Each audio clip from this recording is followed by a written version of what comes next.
And now for something completely different. So we're going to talk about retail, and we have a panel of end users who are using RFID, and our moderator for the panel is Dean Frew. Dean is the CTO and Senior Vice President of RFID Solutions for SML. Dean will introduce his panel, so ladies and gentlemen, please join me in welcoming Dean Frew. Good morning, everyone. Once again, it's exciting to partner with RFID Journal. We appreciate Mark and his whole team and what they do. Real quick overview of who we are. So SML is a RFID technology company. We did over 1 billion tags last year for retailers around the world and have well over 1,000 stores live with our software. Our focus is on item level RFID, and today we have a really neat opportunity. We've got two of our customers here, one from Europe and one from the US, and they're going to share a little bit about how they're using RFID to change the way they do business in this new era of retailing. So first of all, I want to introduce Greg Zerpak, who is with Lids, and then also Johan Stenström, who is with Stadium, which is a sporting goods company in Sweden. So guys, come on out and we'll start the panel. Thanks.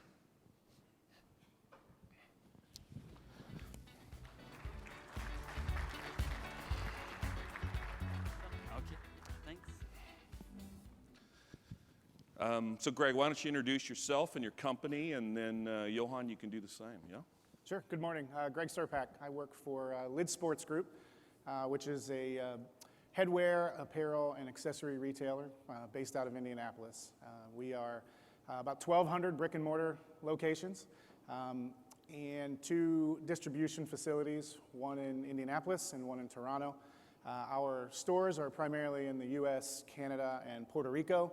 I manage basically everything that's inventory related, from the purchasing, inventory movement, productivity, storage of inventory across those locations, as well as multiple banners. We've got mall-based retailers that sell headwear that are fairly small in size, but can be large in volume. We also run a series of fan shops, as well as a few .coms, and we have a shop-in-shop relationship with Macy's in the US, and about 150 stores. And we actively manage at any given point about 170,000 SKUs. Okay, great. How many items typically do you go through in a year, turnover? Oh my goodness. Well, we do about 2.5 million units of headwear. And on the apparel side, it can be probably up to 400,000 or 500,000, depending on some seasonality. And in our business, one of the other influencers into performance is wins and losses, which is appropriate to follow Phil as you talk about that. So the teams at the top of the standings tend to drive customer demand and business as much as the products do themselves. That's great. Johan. Oh, yeah, hi. So I'm Johan Stenström. I'm from Stadium, located in Sweden, and we have about 170 stores in Sweden, Finland, and Germany. We are the market leader in Scandinavia, and we have a turnover of about $500 million. We sell about 35 million pieces each year. So I'm the supply chain developer for Stadium and oversees all development throughout the supply chain. That's great. Yep. So these companies have got very interesting projects that they've run, and the reason, would be good is to share with the audience kind of why you looked at item level RFID and describe a little bit about what got you to this place. Greg, you want to? Sure. We started speaking with SML and Dean on a pilot that was a few years old at Lids, and one of the business complexities that we have is around what we call hot market, or the like World Series, Super Bowl, the event-related piece of our business. This is by far the most difficult component of our business, and we knew that if we could reduce the amount of time that it took for us to analyze information, sales that were coming in a given location or within a market, from hours to minutes, that we knew that there was a revenue goal that we could exceed and capture. We also knew that during the chaos that follows an event, that there was a high likelihood that we didn't have a good understanding of what products remained. So there was also a margin component or a markdown avoidance component. So we partnered with Dean, built a test case around last year's World Series. And to refresh, last year's World Series went to 7 games. There was it came down to the final game. There was Los Angeles Dodgers and Houston Astros. So two very large markets and 2 markets that are far apart. And we mobilized a test, given a subset of our stores within both markets, a subset of our products within both markets, to really see if we could put this theory to test. And it came down to the final inning. We were on planes going all across the country en route to Houston, and what we did in Houston there was we took a subset of our apparel products and we tagged them upstream with one of our suppliers, and the visibility of the product that we had was far superior to anything that we had seen before. To give you a little bit of perspective of what the day after in one of these events looks like, it's a lot like a flea market with products on tables and customers throwing things over their shoulders and racing to the register. Especially in Houston. Quite a bit of chaos, Okay. and they had never won before, absolutely. So what we were able to capture in this group of stores was basically cycle counts on the quarter hour. So every 15 minutes we could, through subtraction or really through deduction of what wasn't no longer in the store, we could determine down to the size level and store level of what products were being sold and obviously what was being desired by our customer.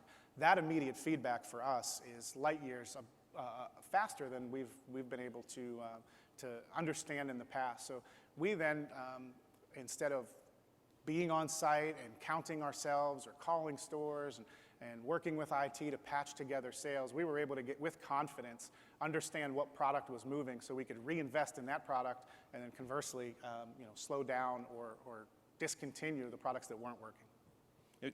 Describe a little bit about what that response cycle looked like for your team as we went from 8 in the morning in the Galleria in Houston to back to your supplier, and describe a little bit about that. Yeah, sure. To paint perspective here, after an event, the amount of business that you do in 30 days, 90% of that is done in the first 72 hours. So there is an extraordinarily long tail, and those sales tend to come in at a lower ticket, obviously because the product's less desirable. So to answer your question specifically, we have the doors open, we have a line outside of several stores. Customers come in, they begin checking out, and this is desirable product. Kids want to wear it to school the next day. Folks want to wear it to work and what have you. So by about 8:30 that morning, we had a read on, again, head-to-head product testing is very important in the retail space. So A and B, which one sells more than the other? What's the relationship? What we learned pretty quickly was that what we anticipated from a sizing perspective wasn't what was selling. And if you just think about this intuitively for a moment, the demographics around each market are unique. As Dean pointed out, Houston had never won a championship before. And rightly so, I would say. Yeah, Okay. yeah. So to pattern after any prior market or results, we were able to get real-time Houston-specific feedback in this situation. Yeah, that's great. Great story. So Johan, why don't you describe a little bit about what kind of got you guys to this place and some of the business benefits stuff that you've seen through the project. Yeah. So we started, just to start in the beginning, earlier we measured our stock balance, the financial stock balance, and that was always okay. Describe what that is. And yeah, that would be that the value of everything you have and the value of the overstock and the value of the understock, that will equal out. So that would be, looking in retrospective, that would be like driving a car and you crash one side to the left and one to the right, and the car would be fine, but that's not the truth. So our financial stock balance, that would be 98%. So we're thinking everything is fine. But that's not what the feedback from our stores say, a total other thing. So we started investigating, and we started measuring inventory accuracy. And the first time we did that, we realized, okay, we're at 73% in inventory accuracy. So we're seeing some overtime in the future. So we went from an understanding of 98% down to 73%. So we knew we need to do something right away. And I've always had an interest in technology, and I've followed RFID for 10 years or so. And could see that now the technology is, the price has come down, and it can deliver on its promise. So we started the pilot with SML, and instantly we choose 2 test stores, and then the average inventory accuracy was 65%, and instantly in the first scan we went up to 96%, and that was just amazing to see, and to have, you could rely on that value. So that was amazing. What was the response inside the organization? I mean, we always talk about the first scan is the one where you probably should have a stiff drink before you look at the results, okay? Yeah.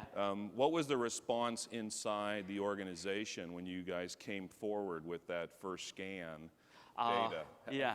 Was there disbelief? Was there, they were going to give you a drug test? What was going on? Okay, what was going on?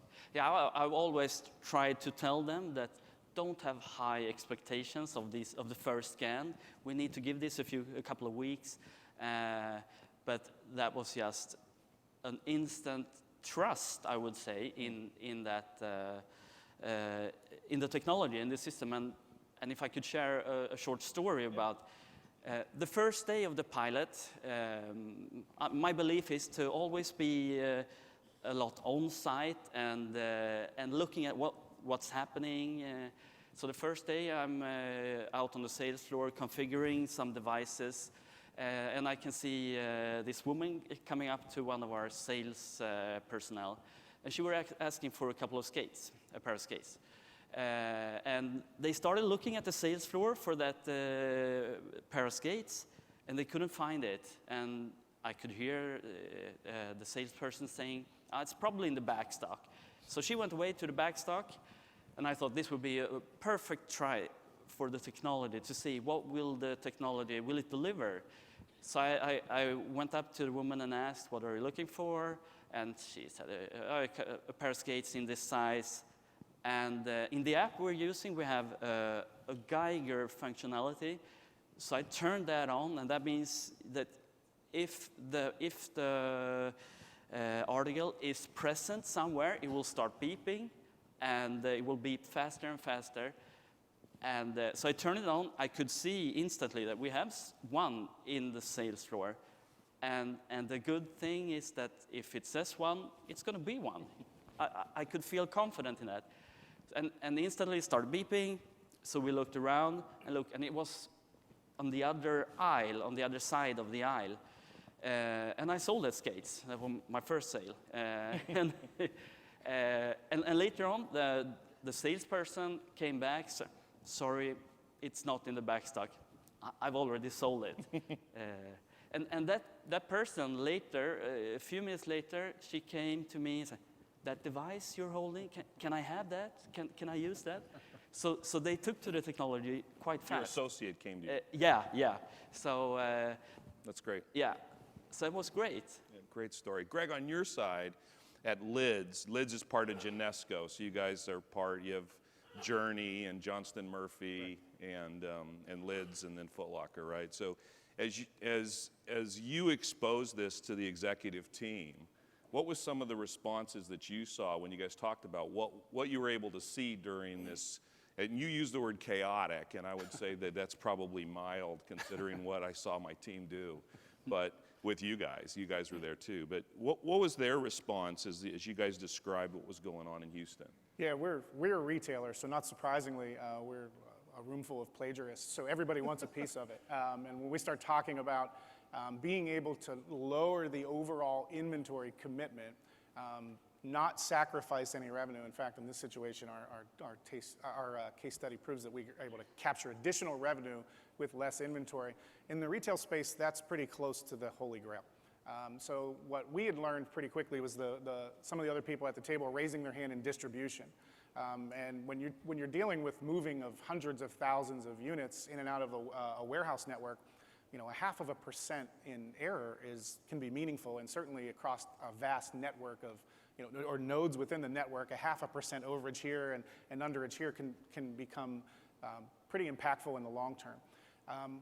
Another big initiative for us, and I think most of the folks in the retail space, is the concept of omnichannel. So engage with the customer where and when and how that he or she wants to engage with you.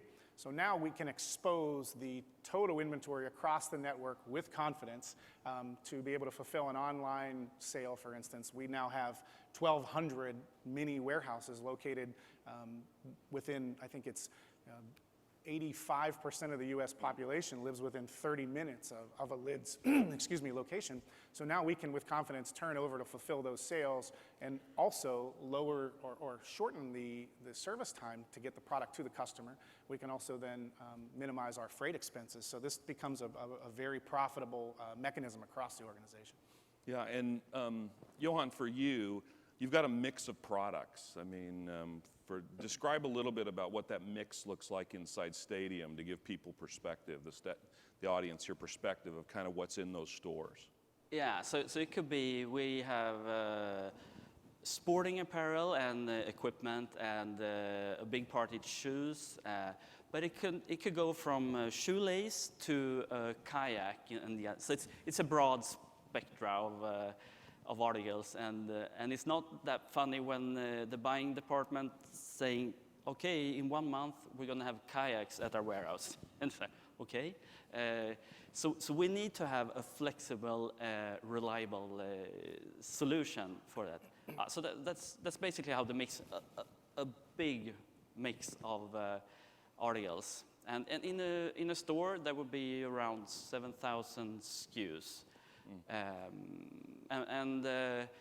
One thing when looking at the data from RFID, and we started looking at replenishment from the backstock to the sales floor. And when talking to the store managers, they were very confident in saying, Johan, we got this. The inventory accuracy is the main thing. Replenishment is fine. But when looking at the data, we could see hundreds of SKUs in the backstock that weren't present in the sales floor. And that I was just amazed, how can that be? So instantly we started working harder on the replenishment part, which is so important. And you can say, I'll come back to that again, the confidence, if it says that it's 0 on the sales floor, it's going to be that. You can't get a false positive with item level RFID. No, and the comfort in knowing that the data is right, then you can act, then you can innovate, come up with smart solutions. So the base thing, and like omnichannel that you're talking about, Greg, is we are realizing, of course, also how important that is, but we can't go there until we have the inventory accuracy to do so. So that's the baseline to start developing. And just give you a little bit of perspective on kind of the solution. In both of these cases, we used handhelds only. So we used handhelds from our partner at Zebra with our application on Android devices. So very simple. We worked with the IT teams in both organizations to get on the network. We used Microsoft Azure as our cloud environment.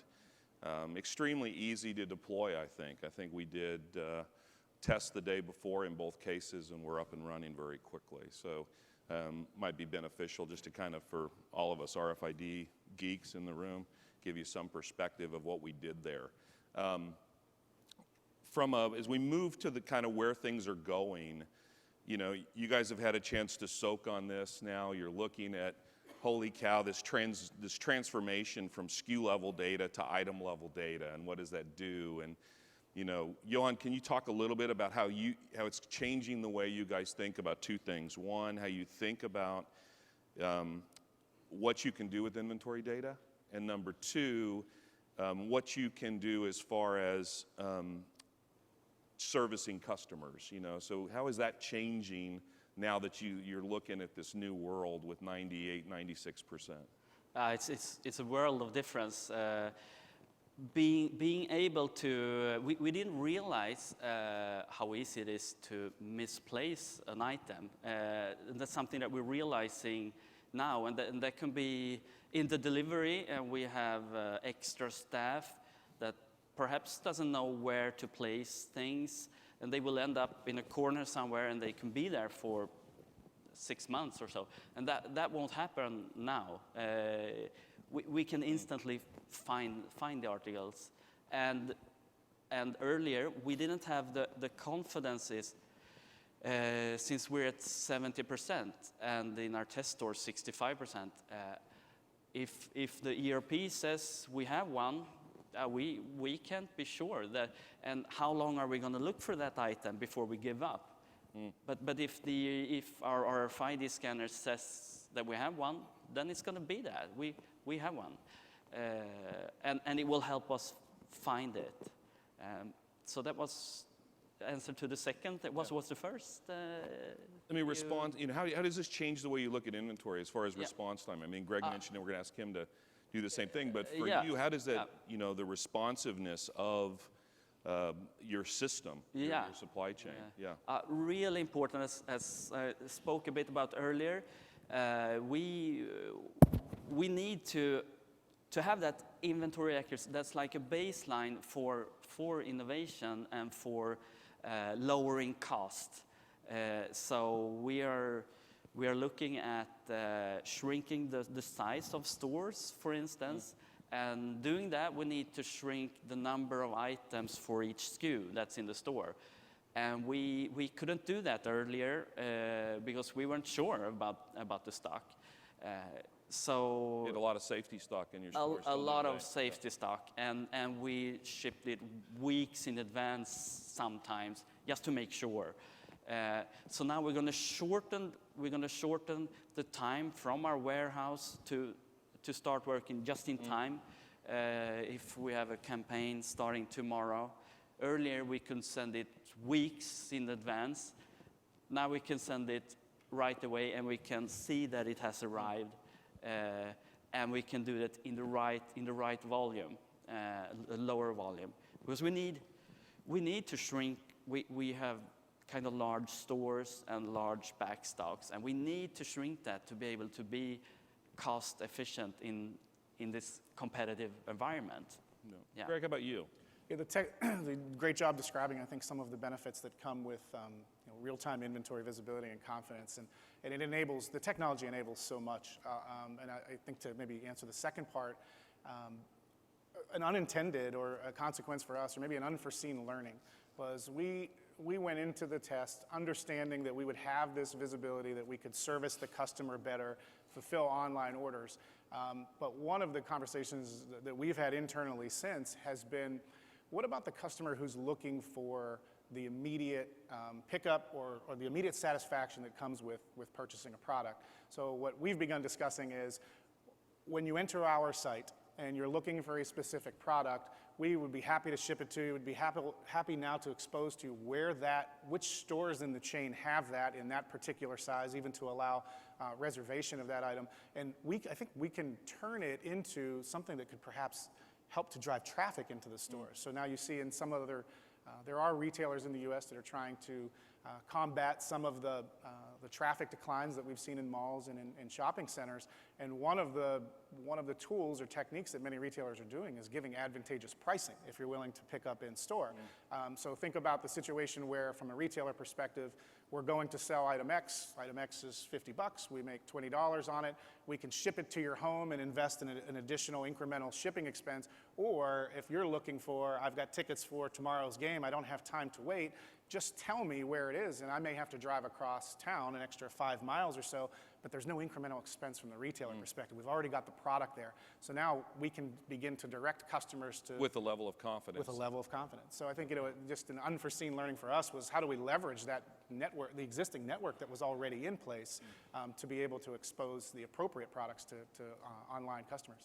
I mean, one of the things that we've seen now is that a couple of years ago, we had one of our customers, Tesco, who mentioned that they moved to a pull model instead of a push model. So this, Johan, goes back to what you were saying, is that They moved to a place where they knew what they had, they knew what they needed, and they were able to completely change and flip where the demand signals are coming from in the supply chain. Instead of the supply chain, as you said, pushing kayaks to the store, Yeah.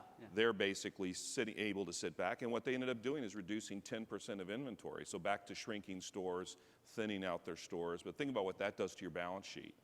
Taking 10% of inventory out and keeping your sales actually increasing through that process.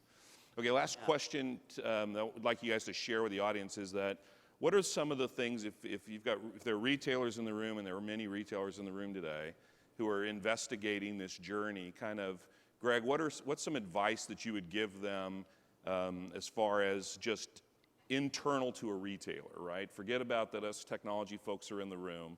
You're talking retailer to retailer. What advice would you give them about what to do and all the components that we've talked about in the past? Yeah. Sure. I think this one, maybe more so than any technology that I've been a part of in my retail career, this one needs to be socialized. There's so many stakeholders, and I can tell you just on our personal story, we've tousled back and forth with who the appropriate sponsorship should be.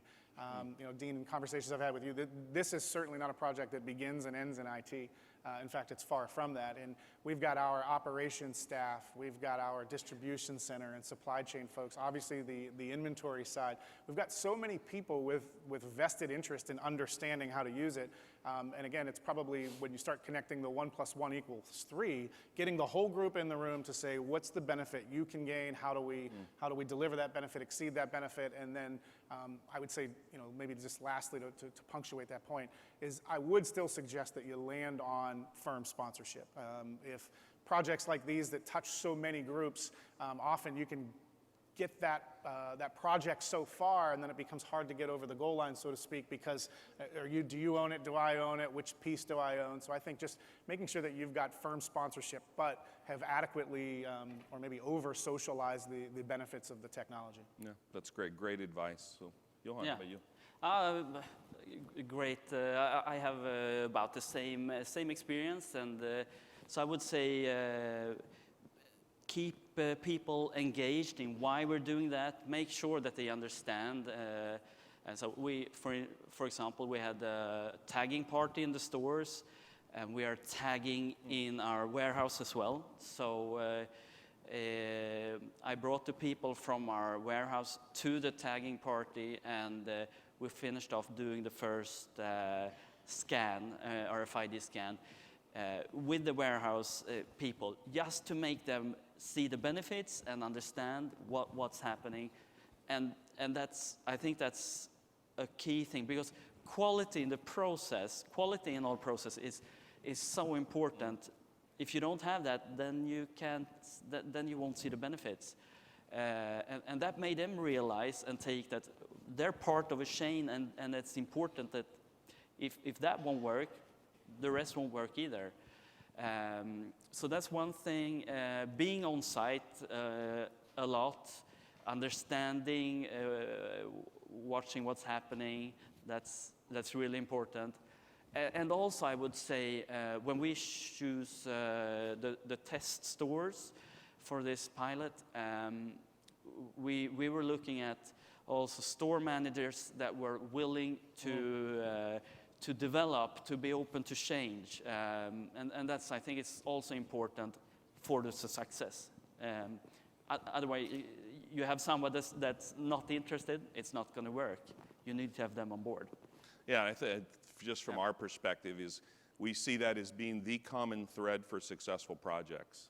Whether we're the ones providing the technology or someone else is that those stakeholders who are all around the table, who are all agreed that this is the outcome and the benefit that we're going to see on the other side, if they're organized around that and are focused on their goal of benefits, really see that. Well, one thing I want to do is just thank you guys. We're going to do some Q&A, but Greg, both you and Johan represent retail organizations that are really looking at this new era of retailing, and fantastic organizations to work with, both of you guys, and just it's exciting for me to see the way you've gone about this, the way you've brought in your other stakeholders to do this. So I thank you again today for this panel. And Mark, if you come on out, we'll do some Q&A from the audience, okay? Thank you, guys. Sure, thank you. Thanks.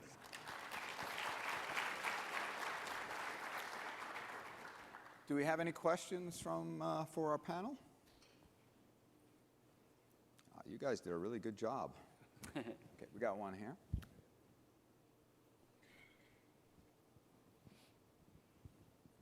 Thanks, guys. Obviously, you've seen a lot of benefit from just knowing the presence of inventory on the sales floor. Have you talked about maybe expanding that into knowing exactly where it is on the sales floor so that there aren't, customers coming in looking for it in a particular place and then it's maybe somebody else has put it somewhere else and then they miss it and you miss a sale? Have you gotten into that level of detail yet? Yeah, I would say we are definitely looking in that, and so for this we are mid-pilot right now, but we start simple. We make sure the only goal for this pilot is to a proof of concept that we can raise inventory accuracy. But I have already seen when looking at the data, I can see these articles are starting to sell, and I really found it interesting to see, okay, where are they located? Why are they starting to sell? So we are definitely in that, and I think that's that will be the next step. But I think one advice if you're starting a pilot is to keep it simple to start, to get a baseline to start from, and then adding on this. And there's so many layers of benefits that you can add. Greg? Yeah, it's a good question. Your store footprint is significantly larger than ours. But one thing that we learned through our pilot specific to the placement of product is our back rooms are probably 5% perhaps of the total floor space. But making sure that those products make it out onto the sales floor is rule number one. You can't sell it if the customer can't see it. Window placement can start to be a piece of that as well. So once you combine that with what is selling and working and driving the perception and response from the customer, then you can get into all the psychology behind retail of eye level and in the windows and next to other things that make you more money, which is kind of the extent we've taken it so far. Okay. Question here?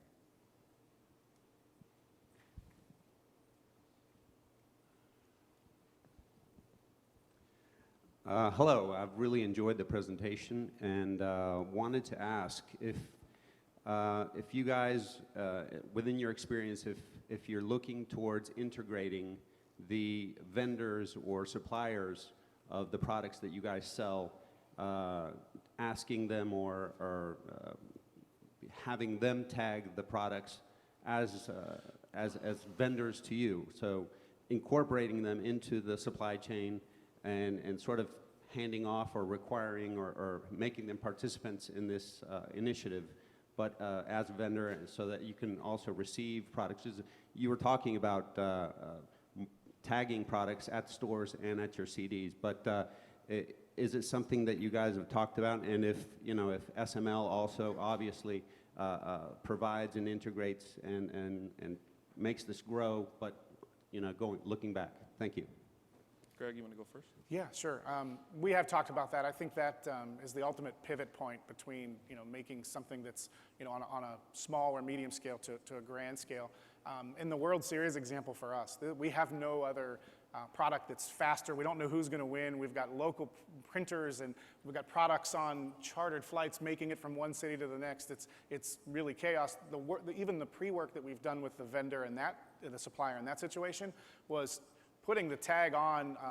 We knew this was going to be a women's white extra small. You can still do that work without knowing if it's Dodgers or Astros. So you can even embed the technology into that tagging. Obviously, there's other ways to do it that are probably a little bit less noticeable and less disruptive that you can then build into your supplier's typical practice to help limit incremental expenses. But it's a great point, and even in our controlled example, one that we were pretty mindful of. Yeah. We really think that would be important also, tagging at source.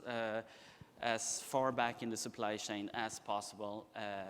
And as SML are currently printing our price tickets, to flip that to RFID-enabled price stickers would be easy. That wouldn't be that difficult.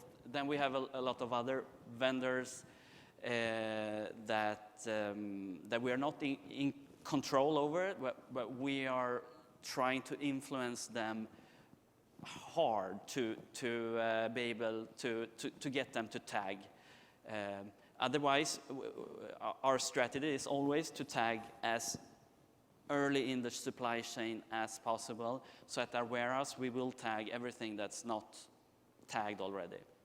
And I would say that on the projects, projects in retail, there are some retailers that are needing to tag product because their wholesale partners or their vendors are not doing that. But the vast majority of projects and the ones that are successful in vertically integrated brands are all doing source tagging. And yeah, go ahead. I was just going to add one other thing, and I apologize for not including it in the original response. We partnered with one specific vendor, and I would say, as you consider getting that started, you need a catalyst. So one vendor who now can boast that, hey, these guys understand our inventory and sales situation, it resulted in more inbound receipts for me. The other vendors will then be very interested as they consider losing share of business within your store. So, but you definitely need one solid partner, I think, to begin down that journey. Yeah, because I would say that journey, having walked through that with you, Greg, is that it was, hey, we're going to do this, and the first one in the door to Greg's team in Indianapolis was the one who got the prize, okay? And so now the others are looking at this saying, holy cow, I don't want to be left out. And to Greg's point, they have a very, with 1,200 doors, and especially the licensing deals. I mean, Greg didn't mention it much, but the licensing that they have in place is phenomenal. And it gives them quite a bit of leverage on some of those brands. So it's quite interesting to watch that behavior amongst the ecosystem once somebody starts doing source tagging. And, there is no difference placing a price ticket on a garment or on a hat with RFID or not. You're still having to place it on the right garment. It's the only thing that's different is what's embedded in the paper. And so it is the simplest way to do that. It is the way the world is moving inside the space, and we continue to see more and more adoption around the world. So, yeah. Okay, we have time for another question. We have a question over here. Can we get a mic down there?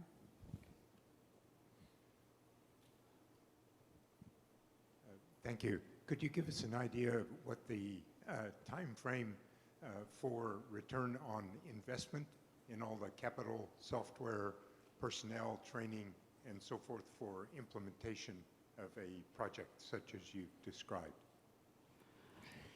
Yeah, I would say I can't say the actual return of investment right now. What I can say, because we're mid-pilot, what I can say is that it's my belief that for us as a company, we need this. We need the inventory accuracy, and when we do manual inventory, we can never reach that goal that we need to be. So for us, we need this anyway. It's like a base functionality for developing and for keeping up doing smart things. Yeah. Yeah, difficult in our sample, I think, to pinpoint an ROI or at least a time period for ROI. But much like Johan suggests, I think the enabling technology, this is what the customer expects. And sometimes if you're considering a goal, like for us, it might be regional relevance or market relevance, this is what it takes to ensure that. And I do think that there's so many other downstream savings, like the ability to relieve distressed inventory out of a location, that sort of thing, that may save you a markdown down the road, that we haven't pinpointed anything that starts with a dollar sign, but I would suggest, I can't imagine that we wouldn't deliver a positive ROI within half a year. Yeah, 6 months. Okay. Another question? Here in the front.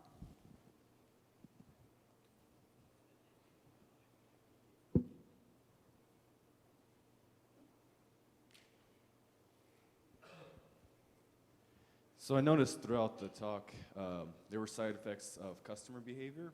How much attention are you delegating for client or inventory management towards customer behavior using RFID? Should start? Is the question? Can you be a little bit more specific? I'm sorry, I just Yeah, want to so make you sure. noticed, you mentioned that inside web portals, you can kind of guide customers to certain stores. How has RFID really affected the client behavior versus just internal management, inventory management? So I don't, from our example specifically, I don't think we're to that point. I mean, we've been discussing, we've got a pilot. We took the most complex segment of our business and said, if we can make this work, we think we've got a chance to incorporate this kind of technology on a broader scale. So all of that is, at least for us, has been more conceptual, and we're starting to do some A/B testing on site, but I don't have any specifics to share. I'm sorry, it's a little too early for us. Yeah, and I would say also that we are early in the stages and are just adding this as a base functionality, but we can see a lot of possibilities with customer behavior and how we can help customers find the article where it is, but that's not our focus at this point. Yeah, that's my answer. And one thing I'd add is that if you look at big rocks in the jar as far as the ROI, the biggest rock is the fact that most retailers are operating between 60% and 80% inventory accuracy. And so once you get item level to kind of address this new era of inventory in retail, once you get that in place, what we're seeing retailers say, okay, great, I got that, it paid for the system. We're now operating completely different on how we run our fleet of stores with inventory. Now let's look at what can we do at the next level. What can we promise a customer that we never could have promised before because we were scared to death that when they got there it wasn't going to be there, to Greg and Johan's example. So this is a common thing we're seeing. A year and a half into the project, they're starting to look at some of those things. And more stakeholders are getting a hold of what this can do for them, and innovation's taking place inside the retailer. And they're coming to folks like ourselves and saying, hey, if we did this, could you guys help us with creating some different service offerings or different service level agreements or whatever with our customers? So. Okay, got time for a couple more questions. Anyone? We got one there in the back.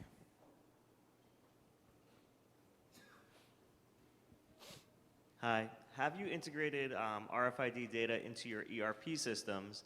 And if so, what is the frequency that you might be updating book inventory?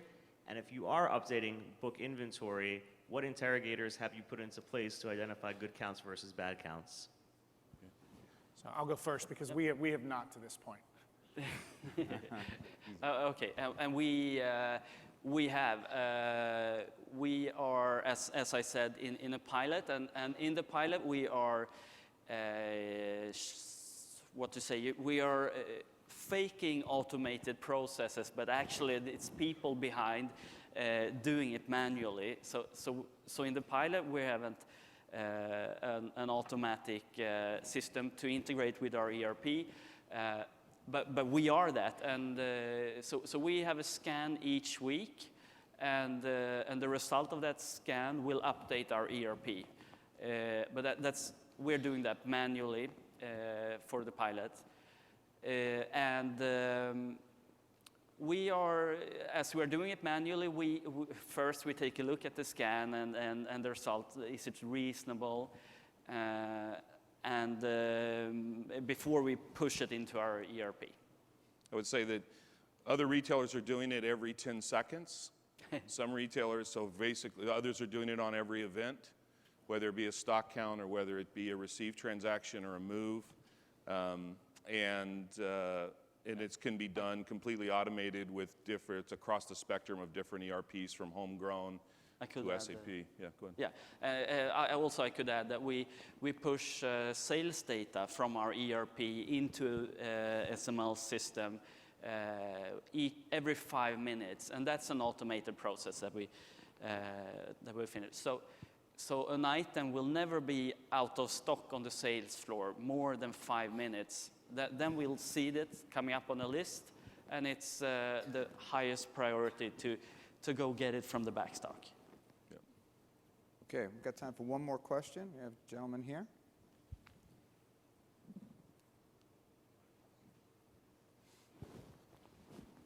So you mentioned point of sale. Are you using the RFID at point of sale or converting back to the original barcodes to do the actual point of sale transaction? We are using barcodes for point of sale, but we update from our ERP to SML. That sale we update, but we are in the pilot. We're not using RFID at point of sale. Yeah, and there's ways to do there. Most of our customers are not putting in point of sale readers. They're using just a SKU-based point of sale feed to us. We create a view of inventory and use that for replenishment, as Johan mentioned. So it's not a